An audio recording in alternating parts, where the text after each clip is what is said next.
Good morning or good afternoon, everyone. We've got 3 good presentations for you here today. The first 2 will be about 25 minutes. The third will be 10 minutes, and then we'll have an open discussion. So I'll ask you all the questions until all 3 are done, and then we'll have questions for all 3 of our presenters here today. Our first presenter right here today, Ann Morris, I'll give her the floor right now. Okay. Into my new last name, so putting it in brackets. I'm Ann Morris-Berkenos. I'm from the U.S. Census Bureau. I'm very happy to be here with you today talking about simple versus complex methods, when to use them. However, nothing that I say here today should be construed as an official position of the U.S. Census Bureau and how we do or do not do our projections. Also, today I will be using the term forecasting and projections interchangeably, since any meaningful differences between the two terms are irrelevant for our topic today. So for our outline here, I have an image of William of Ockham, a 14th century monk who developed the theory of Occam's razor, the idea that the simplest explanation is usually the best one, who I thought would be a good patron for today's talk. Also, this talk doesn't lend itself to a lot of fun figures, so I put in pictures where I can. So we're going to start with first thinking about some things that we care about in our forecasting models other than accuracy, and why we might want to think about those when deciding to make our models more simple and more complex. Then most of the talk is going to be thinking through some theoretical reasons of when we might want to simplify and when we might want to use a more complex model. So let's step back and start from the beginning and ask ourselves, before we ask, are simple models better than complex models? What do we mean by better? There are actually many metrics by which we evaluate our forecasts and our forecasting models, only one of which actually is accuracy.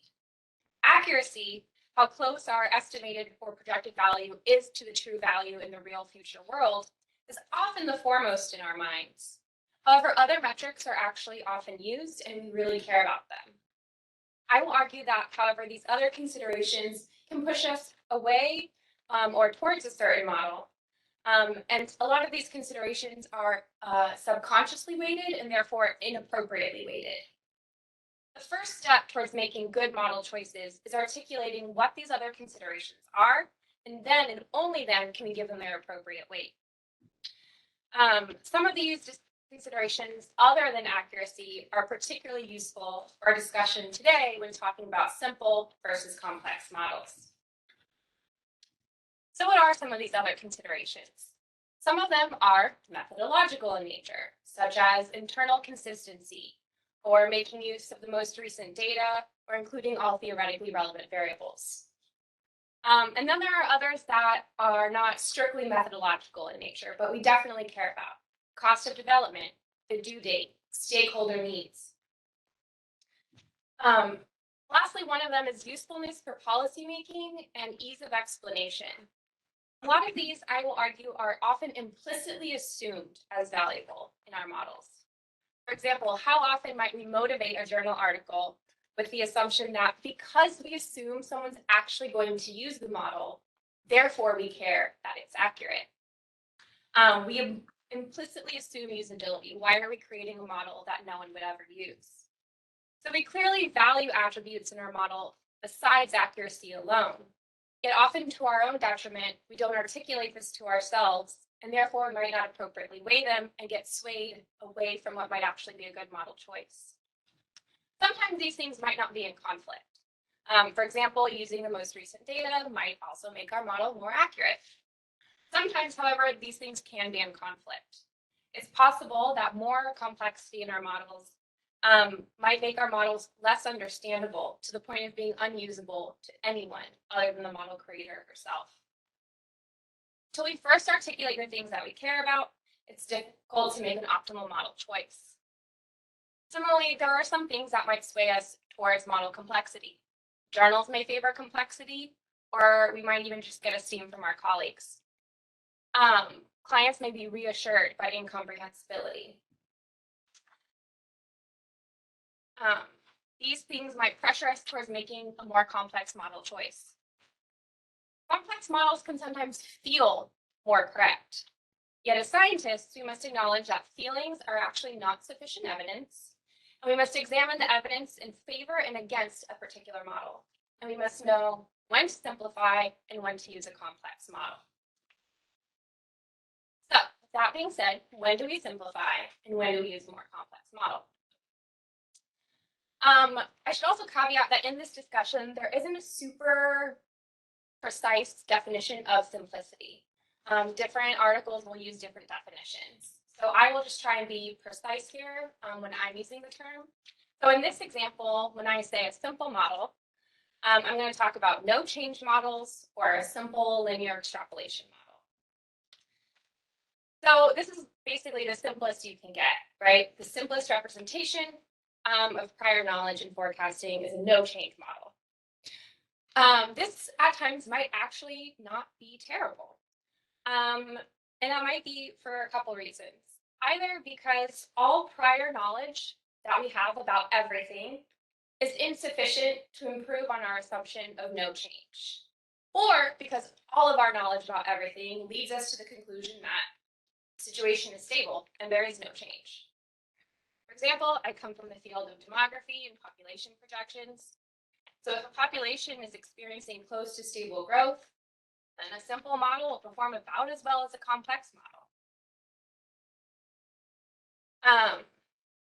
This might seem a little bit like cheating, though.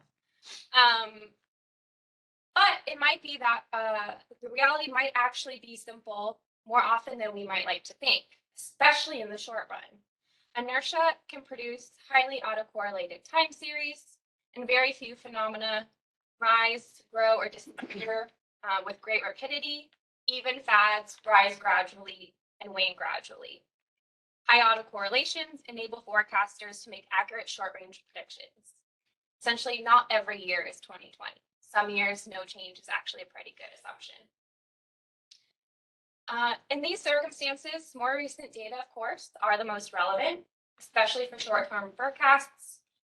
To address this, the literature recommends use some exponential smoothing that weights the most recent data more highly. And research has shown such simple exponential smoothing and no change can produce just as accurate, if not more accurate, results than more complex models. I also really like the example of being able to project a stable population growth with a very simple model, because it illustrates a nice point. Imagine it. Imagine you have a time series of population that is in fact a nice, simple, straight line. This would allow for a very easy, accurate projection using very simple methods. But this would all be occurring, however, despite highly complex underlying causal processes. Even a population with perfectly stable growth comes about with all of the human complexity that goes into births, deaths, marriage, and migration.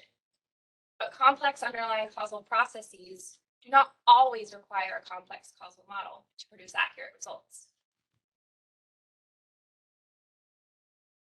Now I'm going to talk about decomposition and causal models. In this instance, these are going to be the complex models, while our simple models are going to be ones where you don't decompose or you use a non-causal model. So for example, if I wanted to project the population, the simple model here would be projecting the future population based on past population values. Whereas a more complex model would be decomposing the population into its parts, into age component, into age cohorts, and aging it forward. Or I might project it based on causal variables like female education. I might say this is the important determinant of population growth. So first I need to forecast that and then incorporate it. So there are a couple instances where decomposing or using a causal model might produce less accurate results than using a simpler model. The first is sort of theoretical in nature. And it might be because the basic causal factors that are underlying work more directly on the total than on the parts.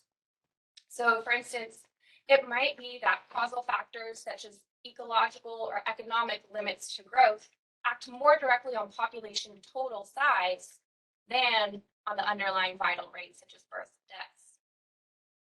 Similarly, if forces such as income or inflation act more directly on total household income than it might on total household consumption, it might make sense to directly project consumption rather than decomposing it into its parts, such as consumption on food, consumption on leisure, and projecting those pieces separately. The next reason why we might not want to decompose or use a causal model might be just a pragmatic one. The data might be worse. So for instance, let's say I have a really good theory for sure of how to project fertility. I have a strong causal theory that sex in non-contracepting fertile couples produces babies. And this is my really good theory that's going to let me project fertility. I think it's a good causal theory. However, the data on biological level fecundity, very noisy, cross-sectional, sexual frequency data also comes with its own problems. However, birth time series are lovely. It's a nice discrete event. People remember it. It covers large swaths of humanity for centuries. And so just for a practical reason, this is how we project births, simply based on births alone in this past time series, and not including any complex causal variables.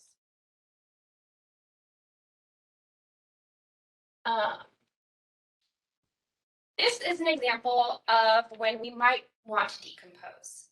And that is when if the parts are easier to project than the whole.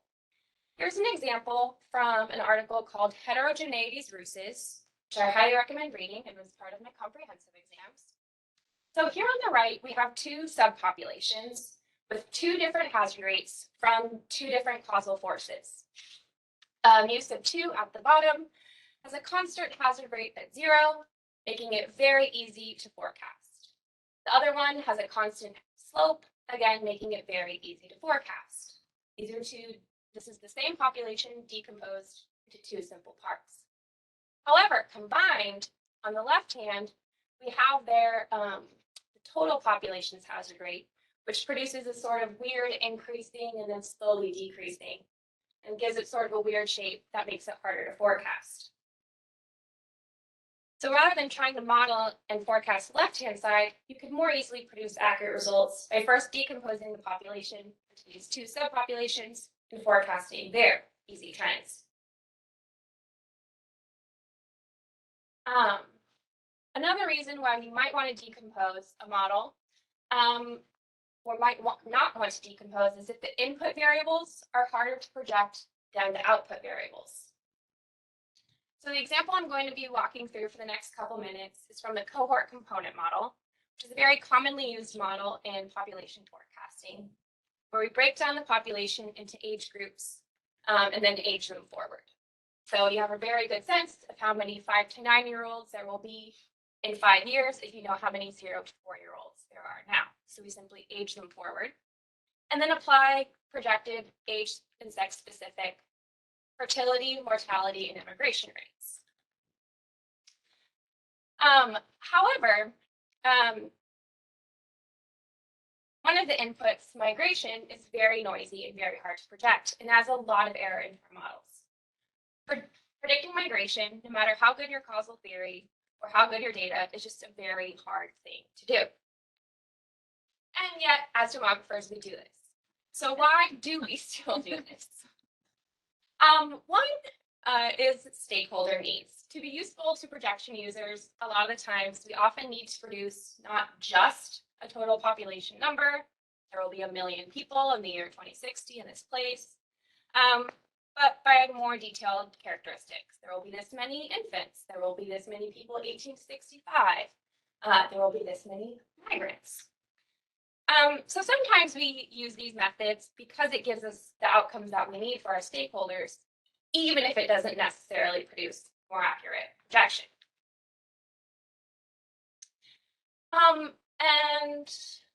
Okay. So we expect the cohort component method, or decomposing our population into age cohorts, to be more accurate than a simple method of just projecting the population total when the trends of the input variables are relatively stable. So if we knew exactly what immigration was going to be, if it was going actually was a simple straight line and we could project it, that would be great. And we would produce super accurate forecasts. However, we would expect that to be less accurate than a simple method if there was a major turning point in the trend, like in 2020 when immigration went crazy and yet we had held simple no change forecasts into our models. So I'm going to walk through an example to show what I mean, and I'm going to pick on my own institution, the US Census Bureau, a little bit. So let's imagine that you are a demographer at the US Census Bureau in 1960, and you're trying to project the US population out for the next 20 years to 1980. If you do it using based on the total population, using a simple method, which I did a simple average percent change in Excel, and it took maybe 5 minutes. And this is the projection I came up with. By contrast, and then that's how well it did, the actual numbers. By contrast, the US Census Bureau produced these estimates in 1957 using the cohort component method, which was notably less accurate than the more simple method. So why were these demographers so much worse using the cohort component method? It was because 1960 was the end of the baby boom and we didn't know it yet. So they incorporated projections of fertility rates, mortality rates, and projected immigration into their cohort component method. These are the fertility rates that they projected. They had several. These are their middle series, the projected fertility that they incorporated into their projection, which looks pretty reasonable given the information that they had at the time. However, because this input data was at a major turning point and the time series was doing something really funky, i.e. the baby boom was ending, they ended up way overestimating the actual fertility, and that error was then built into their population forecast.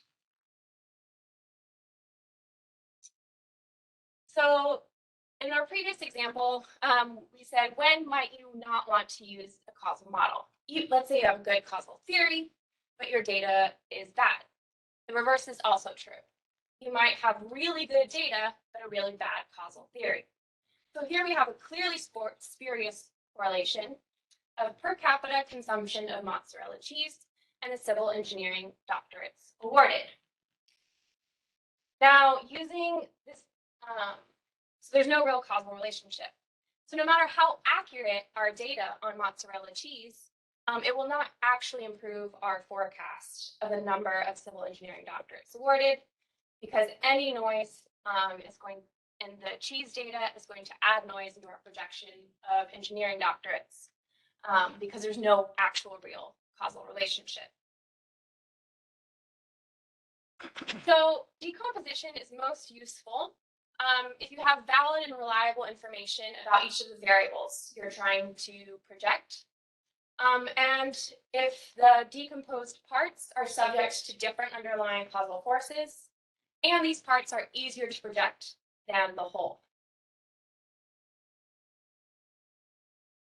I really liked the point on, and made a point to include this slide on spurious correlations, because it brings us nicely to our next and last topic, which is mistaken noise for information and overfitting. Complex forecasting models, and here I'm particularly calling out machine learning data, machine learning models, often mistake random noise for information. And a lot of the data that we get is just noise. It's not useful data. Nate Silver, the author of The Signal and the Noise, writes that finding patterns is easy in any kind of data-rich environment. The key is in determining whether the pattern actually represents noise or signal. And so our need for theory remains strong, despite big data. Nate Silver claims that some people take the attitude, who needs theory when you have so much data? But this is categorically the wrong attitude to take towards forecasting, especially in a field like economics where the data are so noisy. It says, for instance, the US government now publishes data on 45,000 economic statistics. So if you want to test for relationships between all combinations of two pairs of these statistics, that gives you literally 1 billion hypotheses to test. You're going to get some false positives. The number of meaningful relationships in the data, those that actually speak to causality and how the world really works, is orders of magnitude smaller. And nor is it likely to be increasing at nearly so fast as the rate of the data itself. So if you think back to our graph on cheese and civil engineering doctorates, with enough data, you're going to pick up on things that are correlated just by chance, but they're only correlated by chance. There's no real underlying causal relationship. Nate Silver argues that this is why predictions are actually more prone to failure in the era of big data, because we mistake noise for information and add errors unnecessarily into our models. Complex methods can tempt us away from our theory and our understanding of the basic relationships. He says overfitting is particularly tempting or particularly worse when our data are noisy and we have a poor understanding of fundamental relationships. However, this gives us a good practical tip. If we're more prone to overfitting when our data are noisy, we can make our data less noisy. Microdata or monthly series often contain so much noise that estimating the trend produces worse errors than assuming no trend. And research has found that the most accurate forecasts come from versions of exponential smoothing with deseasonalized data, whereas raw data simply mislead. Macrodakis, the founder of the forecasting competitions, which we're going to hear a lot about next, I think, says that machine learning models, again, in particular, are susceptible to misreading randomness in our time series because they may not be able to distinguish patterns from noise in the data, avoiding overfitting. However, he thinks there's no inherent reason why complex methods such as machine learning are necessarily less accurate than a simpler model, at least once their shortcoming of overfitting is acknowledged and overcome. Mistaking noise for signal is not only statistical, but partly psychological as well. Silver claims that the most calamitous failures of prediction usually have a lot in common. It's when we focus on signals that tell a story about the world that as we would like it to be, or not how it really is. We make approximations and assumptions about the world that are much cruder than we realize. We have poor uncertainty, even when it's an irreducible part of the problem, or I would add our data. Therefore, forecasts will improve when we only speak from our evidence and not beyond it, no matter how complex our model is. So in conclusion, I think we can improve our forecasts if we're consciously articulating all of the considerations that are actually influencing our model choices, whether it's to meet a deadline, to be more accurate, or to impress a reviewer or colleague. Also, we should carefully consider when to use a causal model and when to decompose. Is our causal theory strong? Are the input data usable? And is the element easy to predict? Smooth and deseasonalize your data, get rid of unnecessary noise. Don't overfit your data, which is easy to say, hard to do. And with these practical tips and a thoughtful approach to forecasting, I'm hopeful and confident that we can become better forecasters. Thank you.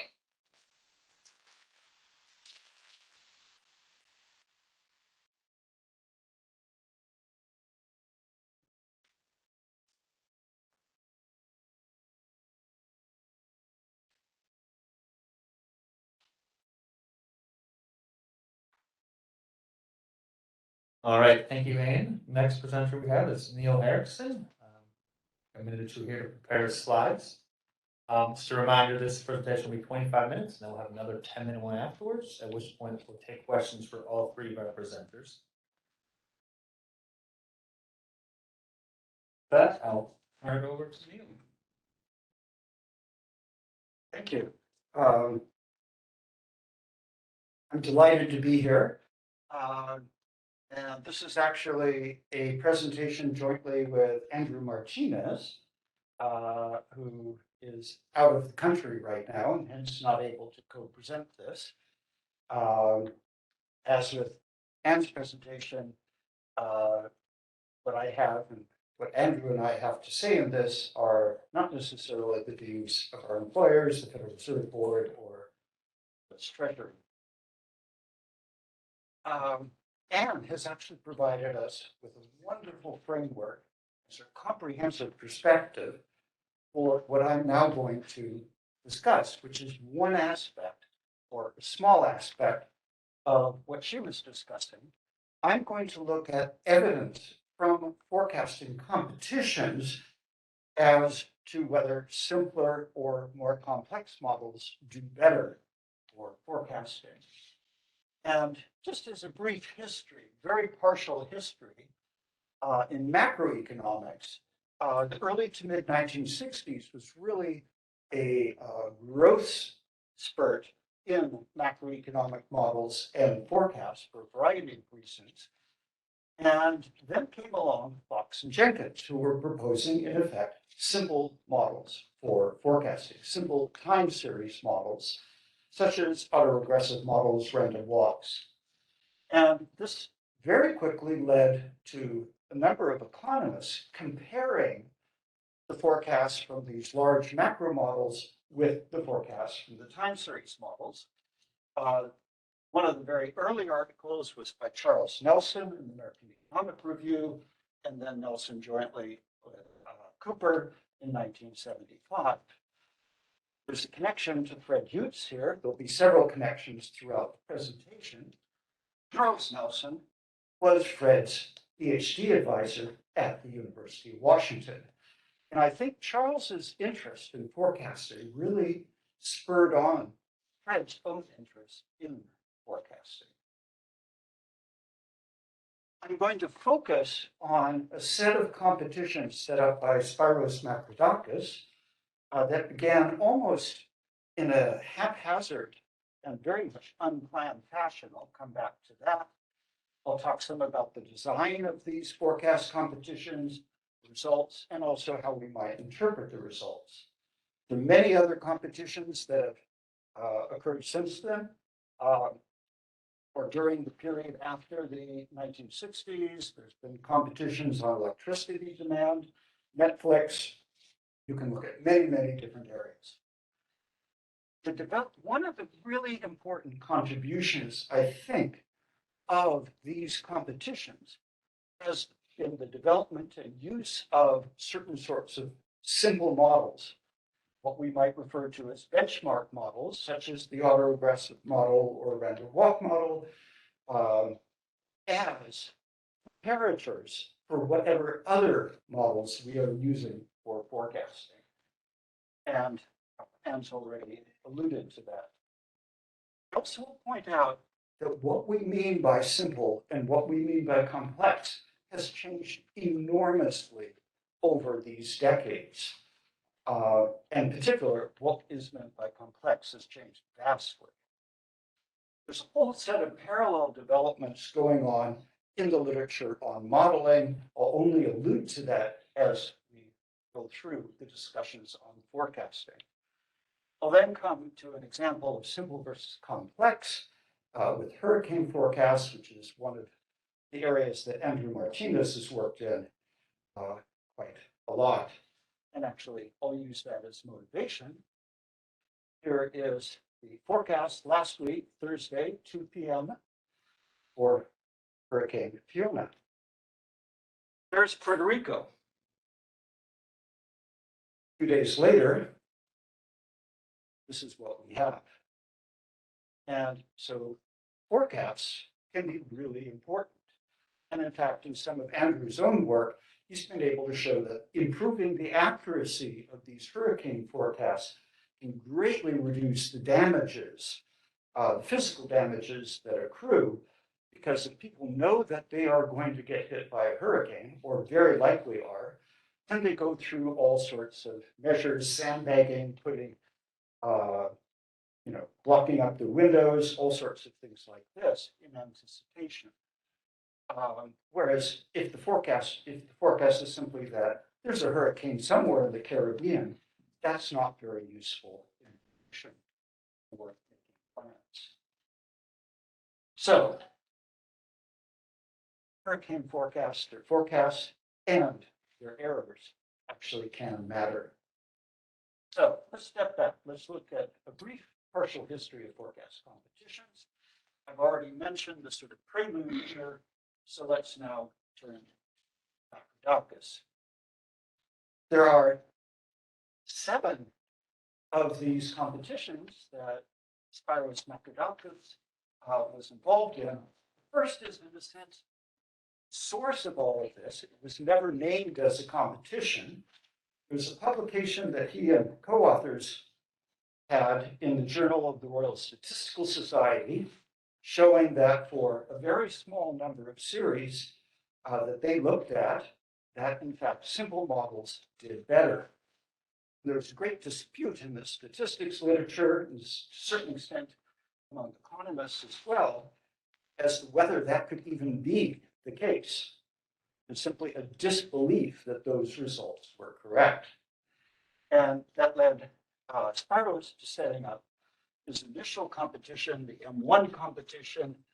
Results were published in '82, looking at about 1,000 time series, but focusing mainly on about 100 of those, a number of different methods or models being used, and coming to the conclusion that simpler was better. Subsequent competitions in '93, 2000, 2020, the last 2 are ongoing, gave much more evidence, particularly the most recent one with over 100,000 series being examined in these forecast competitions. Which models won over the competitions depended upon which competition you were looking at. And I just quote from Mithridates' own summaries. For M3, statistically sophisticated or complex methods do not necessarily provide more accurate forecasts than simpler ones. Come to M4, and he finds that combining forecasts improves results, and furthermore says superiority of hybrid approach that utilizes both statistical and machine learning features does. It really is superior. So there's a whole changing view in the literature about the value of simple versus more complex. So, a few comments and qualifications. The most important comment is that the results are specific. And they're specific both in a good sense and in a less helpful sense. They're specific for the time series that are chosen, specific for the estimation of forecast periods, which may greatly affect how well one model does relative to another. They're also specific in the horizons that are being chosen. And in particular, the competition is set up for relatively short horizons, which, as we'll see, inherently tends to favor certain sorts of models over others. They're specific to who decides to compete in the forecast competition. The modelers and forecasters are self-chosen, they're voluntary. But this is not a random sample in any sense of the word of the models and forecasts being made. And all of these differ across the competitions. As a final note, the results here are actually empirical, not analytical. And that's an important point. It's important that they are empirical because we do not know ex ante what sorts of models are going to do better than others in terms of forecasting. But we don't want just the empirical results. It can actually be very helpful to have some analytical results that explain, as a class of results, why certain things why certain models do better than others. And there have been a number of contributions by Hendry and co-authors that have provided analytical frameworks for why certain models do better than others. And I'll come back to that in a minute. One of the implications here is whether these results are applicable to you forecasting. Do they apply to the time series that you're working with? Are your time series characteristic of what's being examined here? That's a very much open issue. So specificity has advantages and limitations, and the results that are given here focus very much on what the results are rather than why they are. And the why they are is why it's important to start looking at some of the analytical results that explain these outcomes. So one of the really beneficial outcomes I view these competitions having is setting up these simple models as benchmarks. But a synthesis is possible. And we can do that by effectively combining or merging the best of both simple and complex forecasts. In the forecasting literature, that comes through combination or pooling of forecasts. We heard some about that this morning. In the hurricane and climate change literature, that's known as an ensemble of models. And we'll see how that shows. Furthermore, the hybrid models that Matthew talked about form an ensemble. In the modeling literature, forecast encompassing is the equivalent in how we, in the generalization of the combining or pooling of forecasts, we have forecast encompassing. In the modeling literature, it's the encompassing literature direct. This raises a more subtle sort of question than shows up in combining or pooling of forecasts. It tries to answer the question, does one forecast have information that another forecast lacks? And it's quite possible for a forecast that is actually quite a poor forecast to have information that a much better, more accurate forecast has. And so combining those forecasts or the underlying information can improve the better forecast even more. And that's what the forecast encompassing literature is looking at. Combination of models of forecasts also has another benefit or potential benefit, and that's to robustify the forecast to events like structural breaks. And this morning we heard about all sorts of structural breaks, whether it was the pandemic, the financial crisis, Ukraine war, oil supply shortages in semiconductors for cars, you name it. Lots and lots of structural breaks.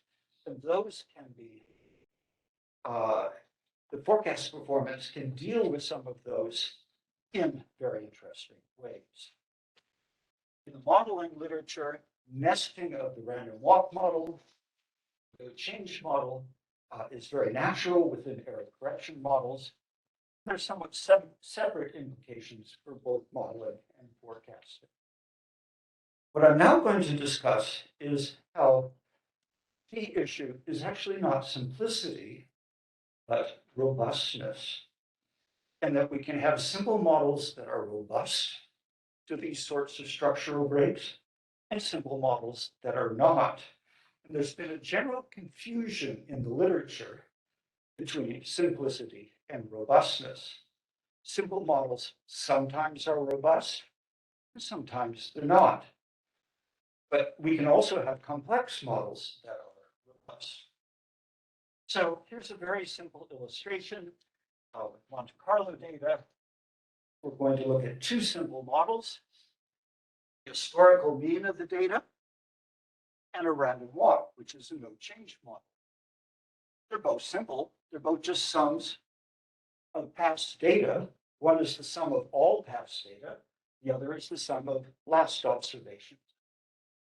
So we have two simple models, but they will be have very different properties in the face of structural breaks. First model is not at all robust to structural breaks, to shifts in the mean, which is what I'll look at. Second model is. And to illustrate this, I'm going to look at two different data generation processes. One's just white noise with a constant mean, and the other is white noise where the mean shifts after observation capital T. And I'll be presenting these results in a 2x2 panel where the first row will be the forecast, fitted and forecast values for the first model, the mean model. The second will be for the random walk model. The first column will be where they are forecasting before the break occurs into the period when the break happens. And the second will be forecasting once they start observing the break, if there is a break. Let's turn to the case where there is no break, just to get a baseline sense for what's going on. So up here, we have our simple model historical mean. And here's where the break will occur when we actually have a break. And there is its forecast. Very, very simple.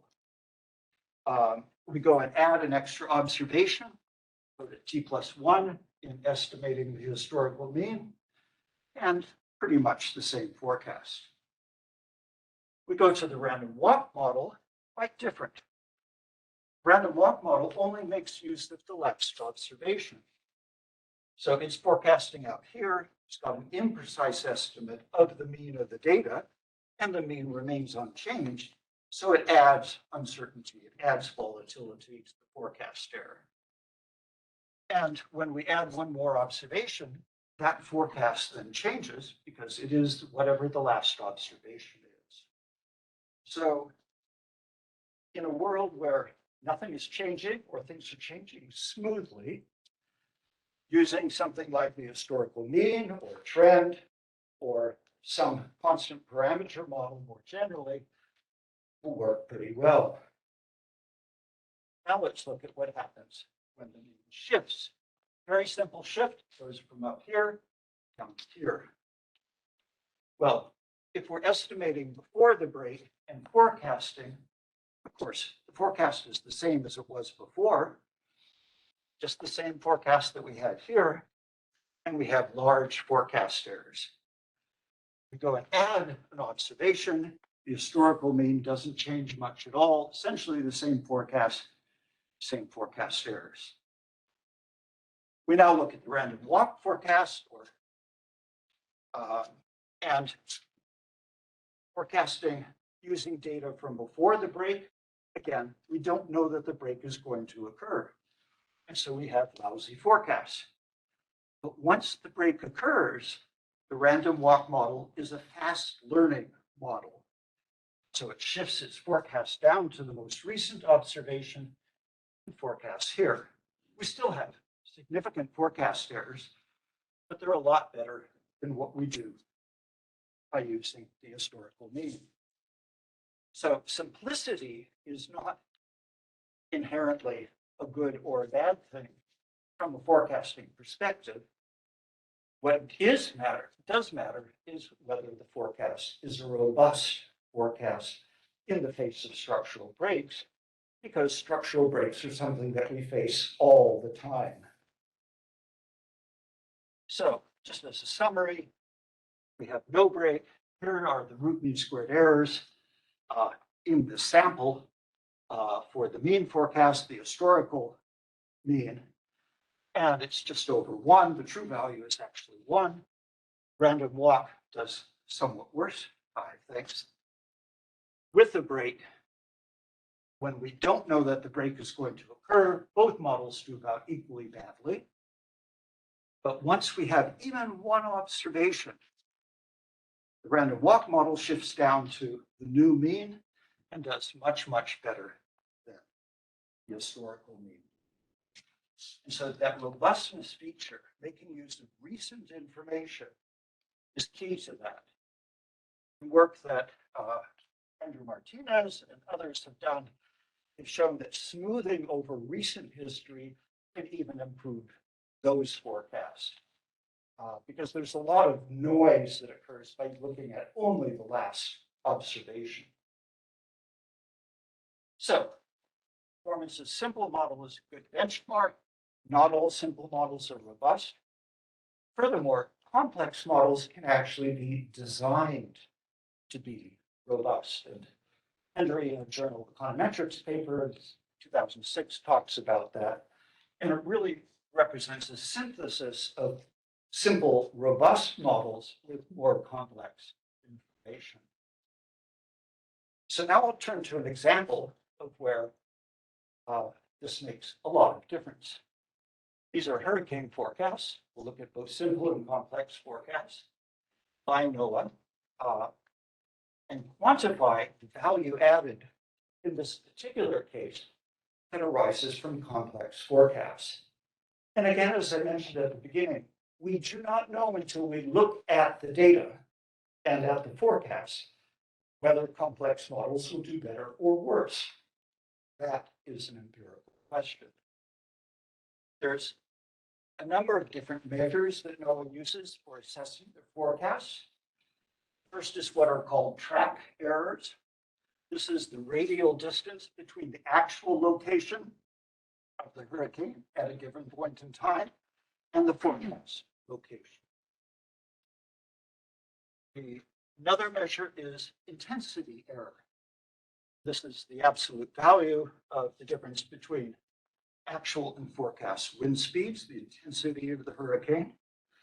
And then for each of these, we can measure what's called the skill of the complicated forecast, of the complex forecast. We take the absolute value of the error of the baseline model minus the absolute value of the error of the complex model divided by the absolute value of the error of the baseline model. And that gives us a percent measure of the skill that a complex model has in reducing the error, if in fact it does. So the best this could be is 100% skill. We have zero forecast error in our complex model. It can also go negative. So let's look at track errors.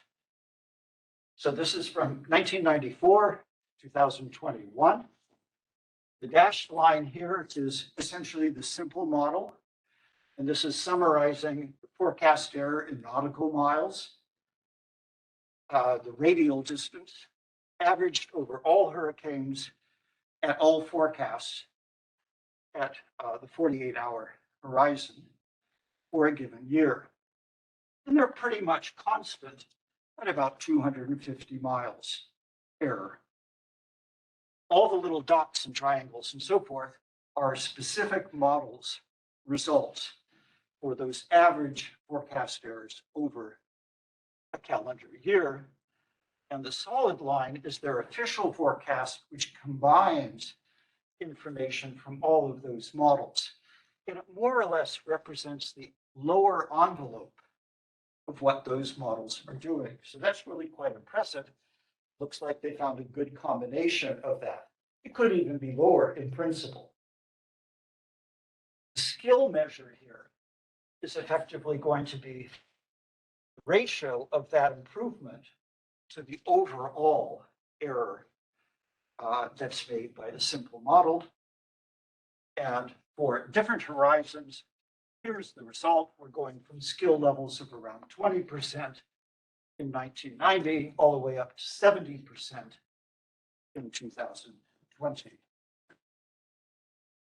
We need not always get results that are so clear. And looking at intensity gives us a sense for that. So here's intensity. There's zero skill. In other words, the simple model and the complex model do just as well as each other.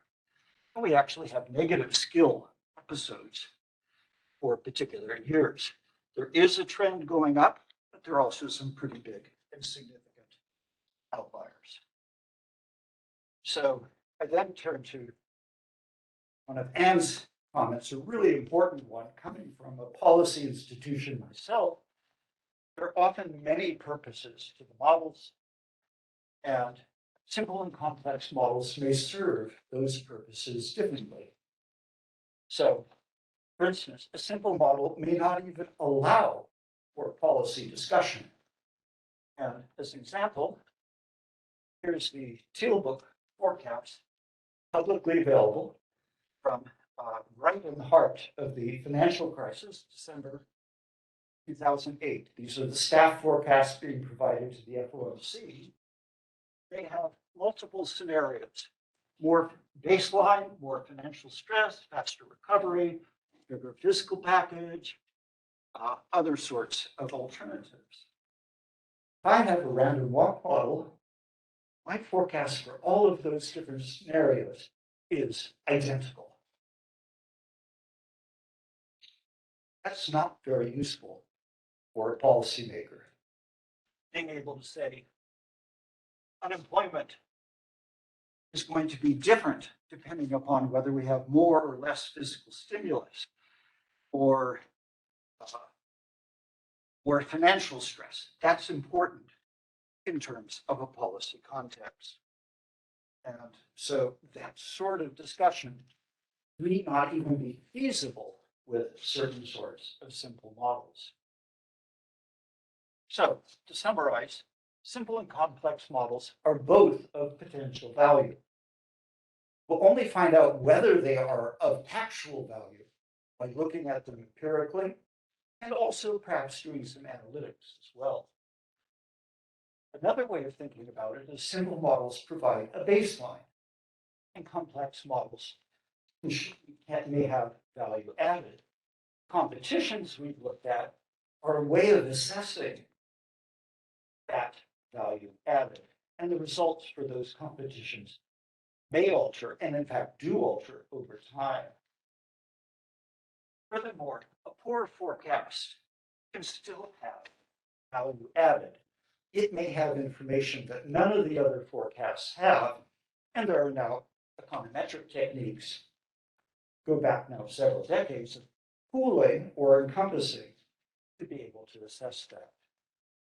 Models and forecasts have multiple purposes, and simple and complex models may serve those purposes differently. Thank you.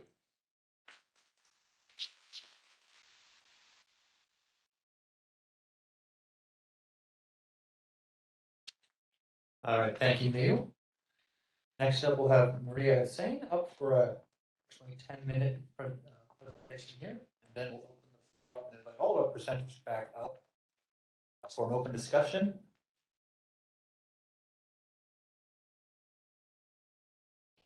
Thank you for having me today. My presentation will be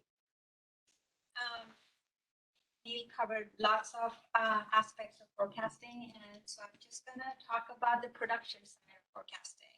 A lot of federal agencies do publications each year annually, and for instance, BLS publishes annually 10-year projections. And I'm going to talk about the resources for that, restrictions, structural changes, pandemics, cost, flexibility, and all those areas that go into production projections, which is different from completely a research paper or topic that has flexibility and resources. So for instance, the employment projections that BLS publishes each year, they're used by job seekers, job changers, high schoolers. States use the national data, and human resources investors can basically, a normal person who doesn't pick up and read a paper or research paper can use those projections perhaps for his investment. And so those are the projections that I will be talking about, and the problems and restrictions and benefits of those projections. The pandemic caused a lot of uncertainty in projections, and we haven't had a pandemic in decades. So in making 10-year projections annually has been a challenge for the last 2 years. And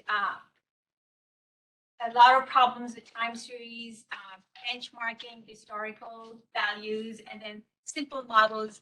What happens with a pandemic is that you cannot use your past values as a benchmark. In all your models, whether simple, complex, you need to start looking at them and seeing where can we make changes and what changes are needed.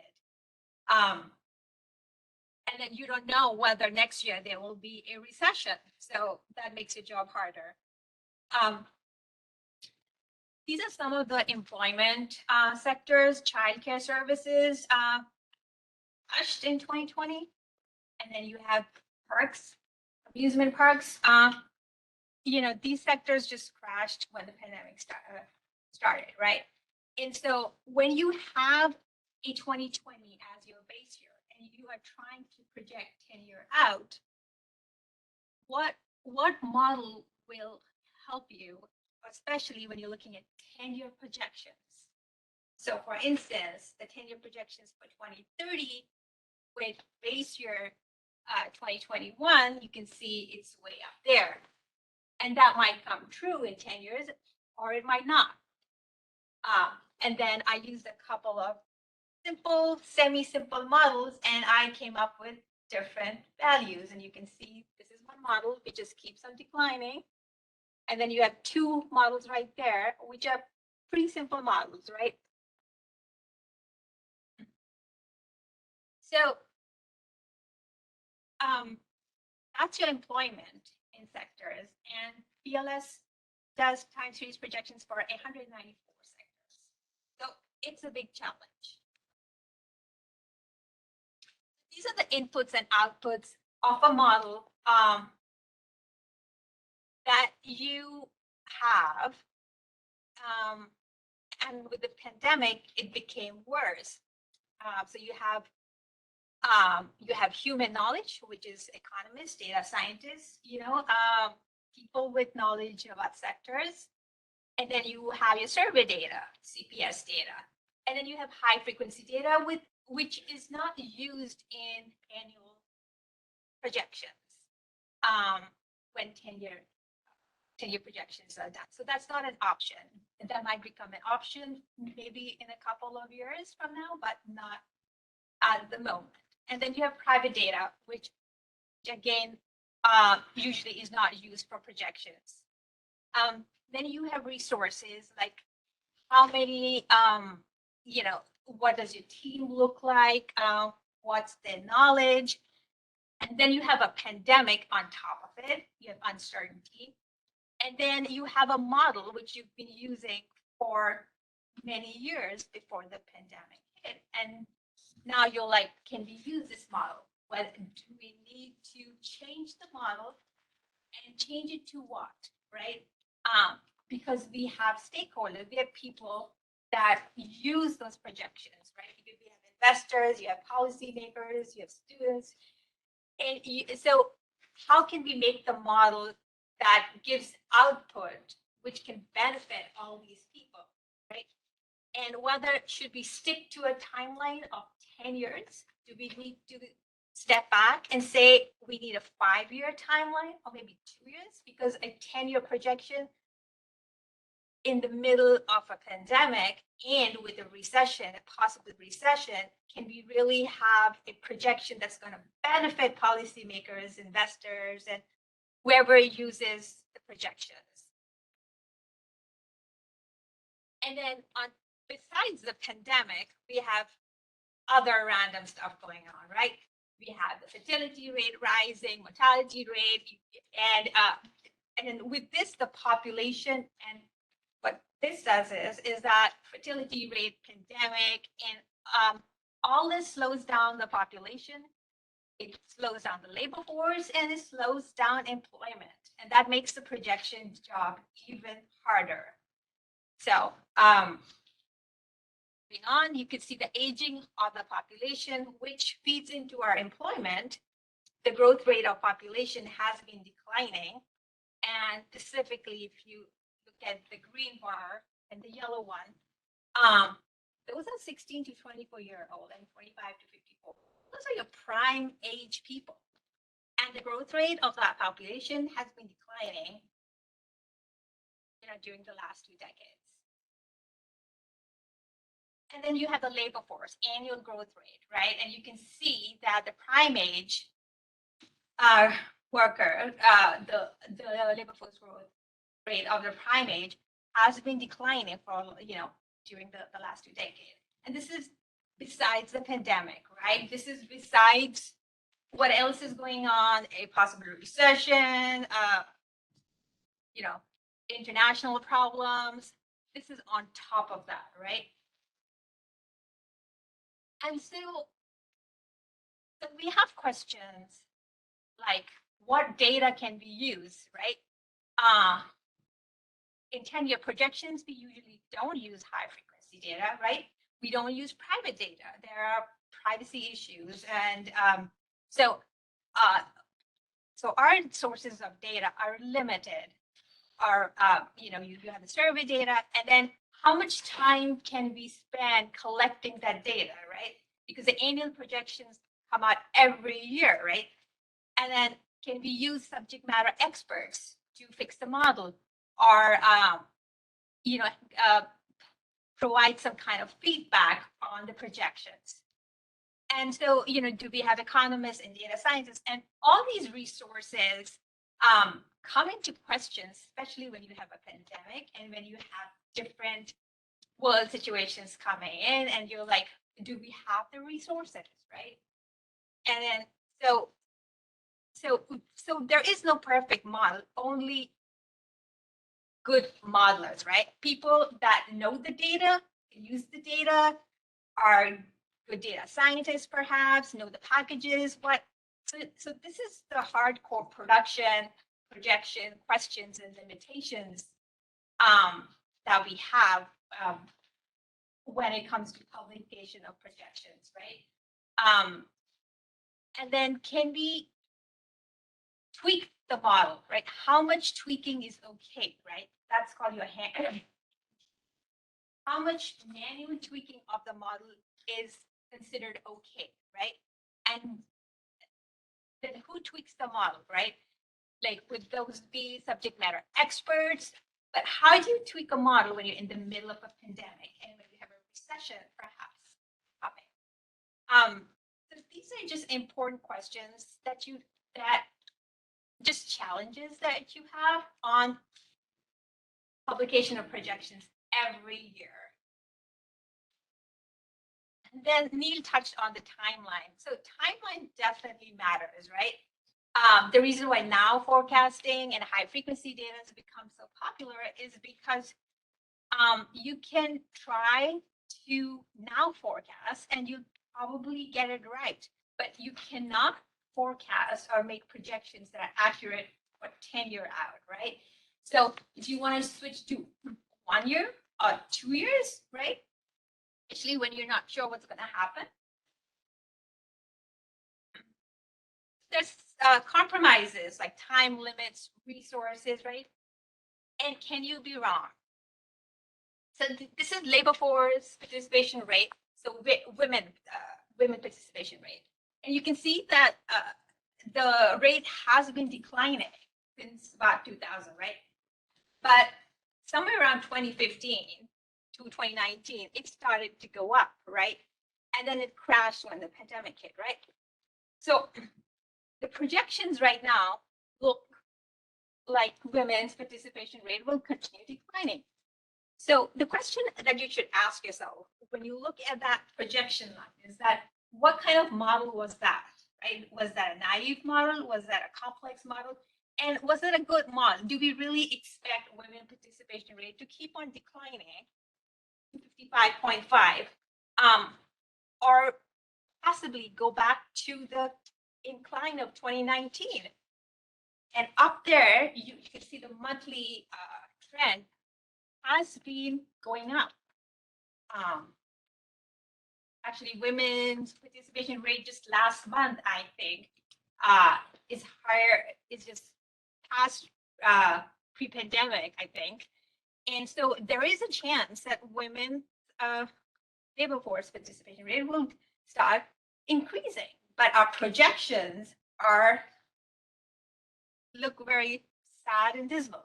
So the question is basically, what is the problem?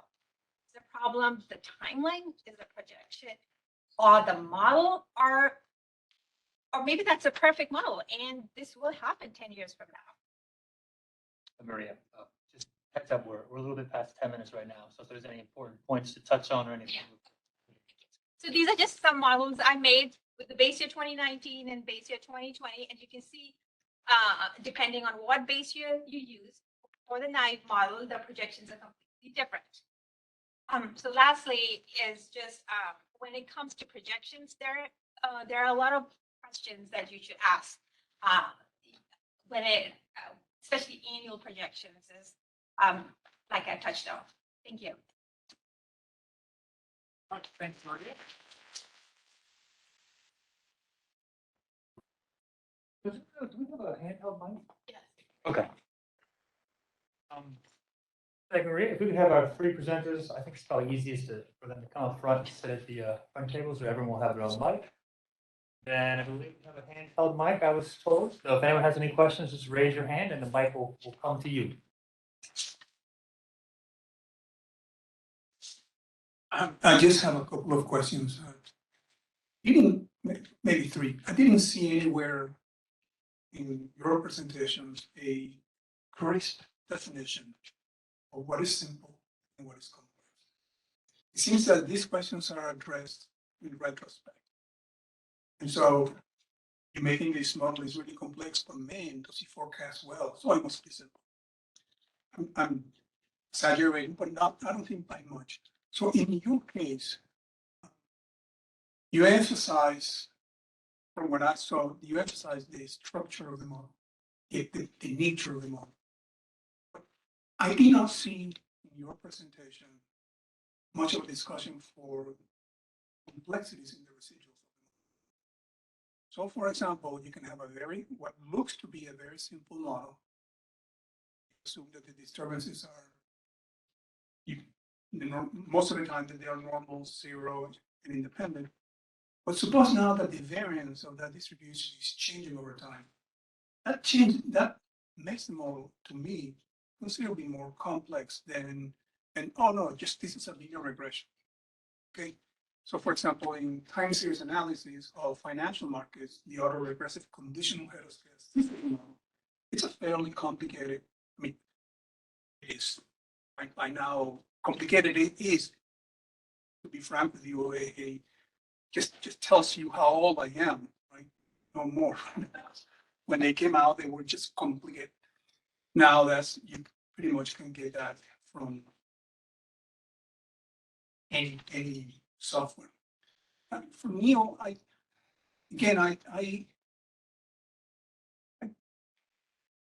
even though you highlighted the different attributes, the different objectives of the model, I think my sense was that somehow robustness and accuracy seem to, from my impression, dominate your presentation. So for example, one thing that I care a lot about in models are the signs of the coefficients. This sounds like borderline pathetic, but if we have a model for the demand for gasoline that says when the price of gasoline increases, so does demand. I'm having problem pursuing that model any further. So I think that I like what you did, but at the same time, there seems to be a tendency to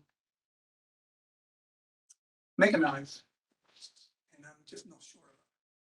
Thank you.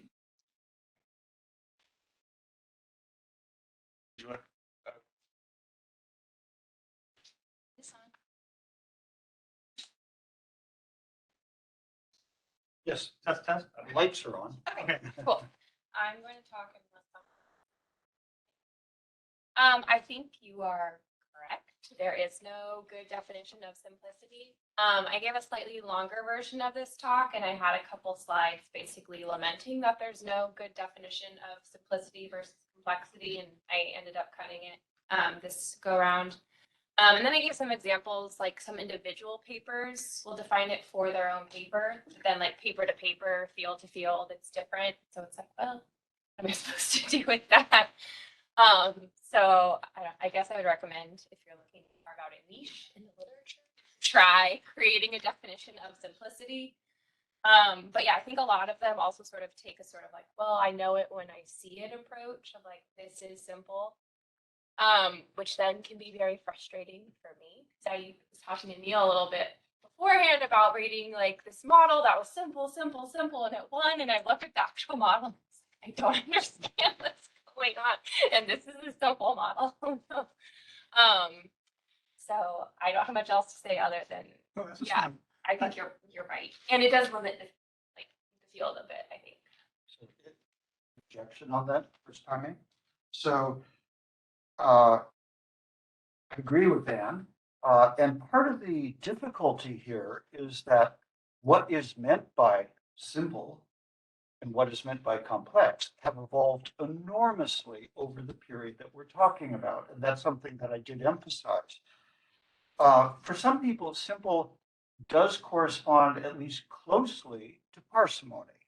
And that was one of the reasons why, in my comparison of two quote unquote simple models, I chose a historical mean model, one parameter, and a random walk model, one parameter. So they're both equally parsimonious.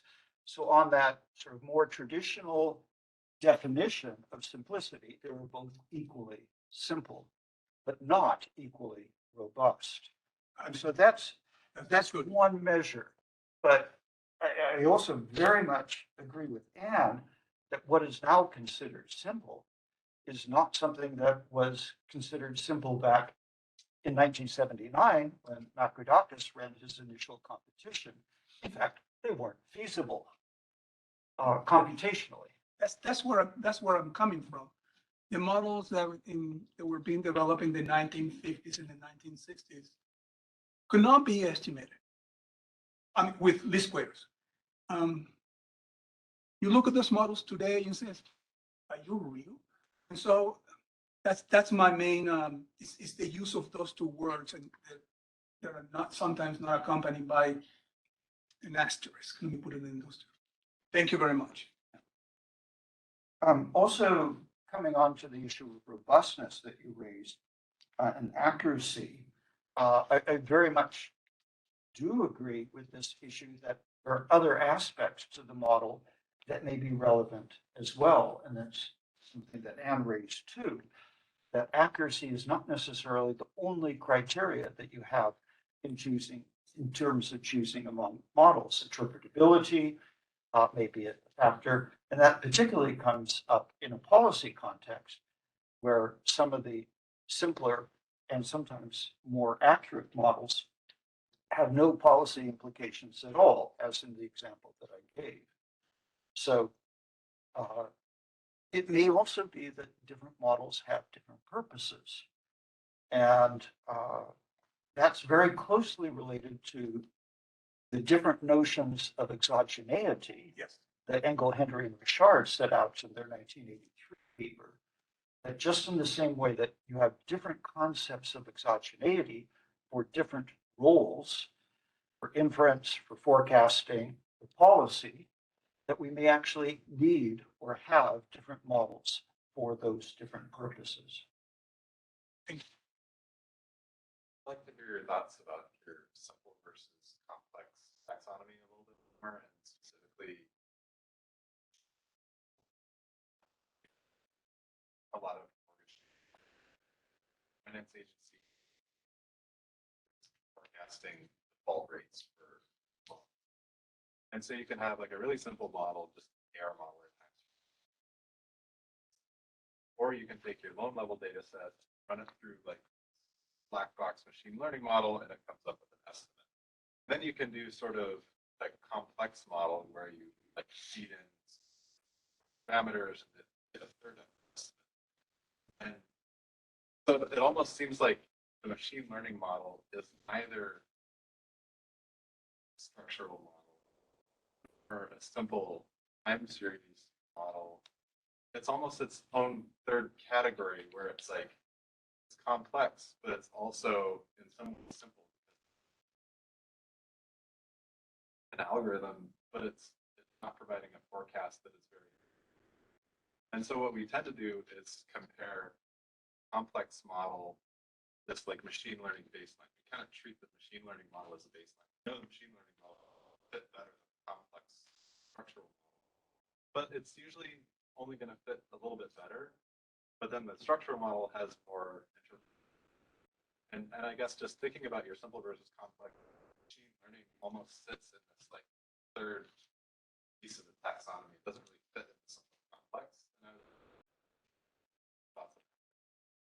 notice both of your talks are that they have kind of that dichotomy. This is something I think Anne will also have.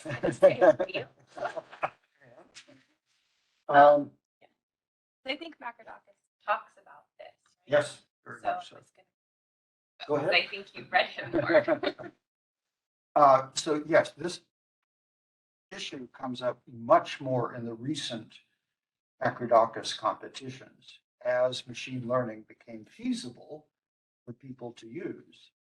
There are some important qualifications in looking at the results for machine learning in the most recent Macrodocus competition.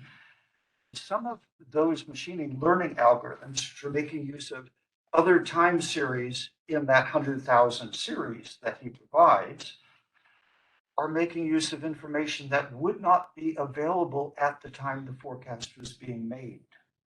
Now, the modelers don't know that because they don't know the timestamps on these series. They're just given series, from 1 to 326 observations. So some of what shows up there with the machine learning models doing relatively well is due to this fluke in how they are making use of the data. And that might be altered in a future date. But you start dating these series, then you can start identifying what they are too. So I do see the machine learning models as being on the complex side. If we go back to the classical definition in terms of parsimony, they're very much non-parsimonious, particularly if you think about the data search that went on in order to find them. And that comes back to the whole issue of overfitting. And it's something the machine learning literature has struggled with. They're aware of it. They haven't done a particularly good job in dealing with it. Whereas the econometrics literature, in looking at model selection, has done a brilliant job in dealing with that in terms of selecting across a multitude of models. If you have n regressors, you're looking at 2 to the n possible models, very quickly becomes infeasible to look at all of them. But there are very good tree searching algorithms which can sort out whole classes of models that you don't need to look at. And you can control for type 1 error, what they refer to as gauge. And so I think the machine learning literature needs to learn from the econometric model selection literature on that front to avoid the overfitting issues that they run into. Machine learning fits with it. Doesn't deserve its own classification as like, here's the simple model baseline that humans have developed. Machine learning complex. I put it as being more complex than the traditional simple models, because they're often embedded in the machine learning models that are being looked at. And that in itself provides at least some justification for thinking of them in that direction. But I think your point's really important, that there may be different directions in which a model can be complex. If you take a non-parametric approach, how many parameters are in that if you're using a parameter count? So there may be different, trying to measure things just on one axis for complexity, going from simple to more complex, may not be adequate. I think the next question was, Mine, I think you guys can hear me. Mine was just a follow-up to that, and or some things that you said in terms of parsimonious models and then model combinations are kind of built into some of these machine learning models. So I'm kind of wondering whether different machine learning models could be viewed as simple and some can be viewed as complex. Because I'm thinking the tree-based algorithms take a small set of the right-hand side variables. They run a fairly simple model on those. They do that thousands of times, and then they average the result. So that's sort of like taking a bunch of simple models and then averaging them, and it's sort of automatically doing that. Whereas some of the other machine learning models may not easily be viewed that way. Comments about tree learning, tree search may be correct for machine learning models, but it's not necessarily an adequate description for the econometric work that has been done on model selection, where actually all of the potential variables are included at the outset. And there are examples where there are as many variables or even more variables, potential variables, than there are observations. And the econometric model selection literature has been able to deal with that through block searches and so forth. There's a whole literature on saturation techniques that deals with that. The machine learning literature is trying to deal with some of that, but hasn't made use of the ability to control type 1 errors in the way that the econometric literature has. That'll just take time. Talked about this finding that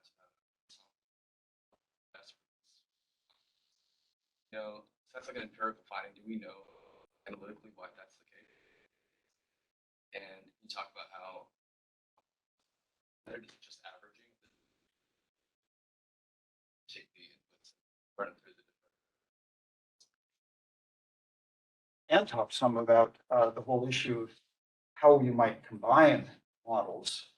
And there are a multitude of ways of doing so, whether it's equal weights or estimated weights or what have you. And there are advantages and disadvantages to all of these.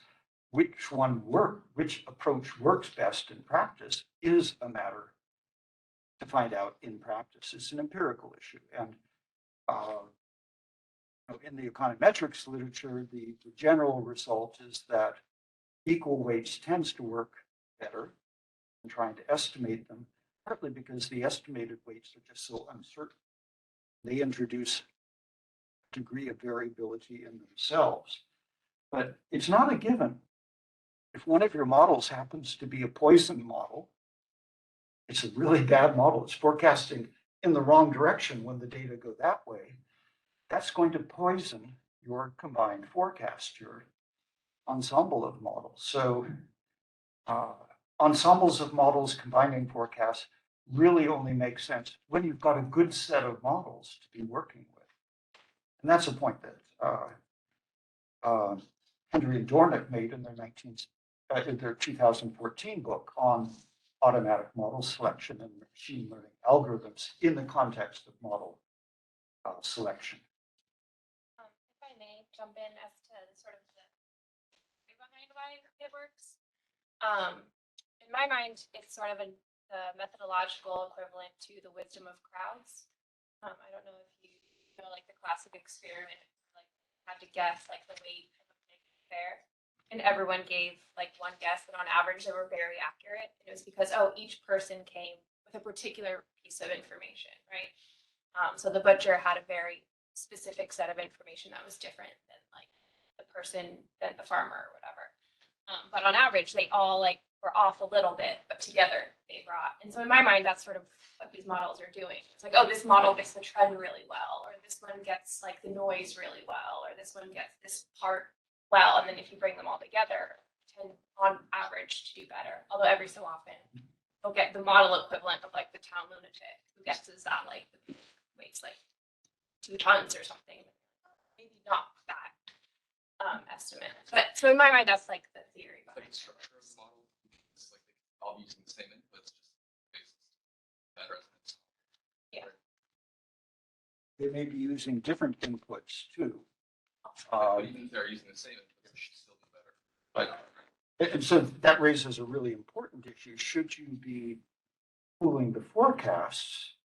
Or should you be taking all of those different, say in a simple context, regressors and putting them into a comprehensive model and then determining what the roles of all of those different factors are at the modeling stage rather than trying to forecast.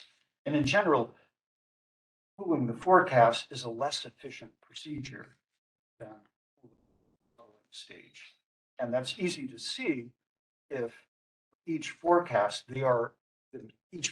itself is relying on several regressors, say, or several variables.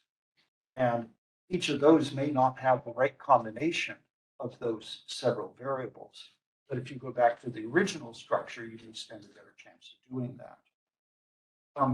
Very complementary sort of approach is that the ensemble or pooling of forecasts can end up taking a combination of robust forecasts, which might be simpler models in the context that I was discussing, with models that have some of the underlying sort of structural or causal information and bringing those together.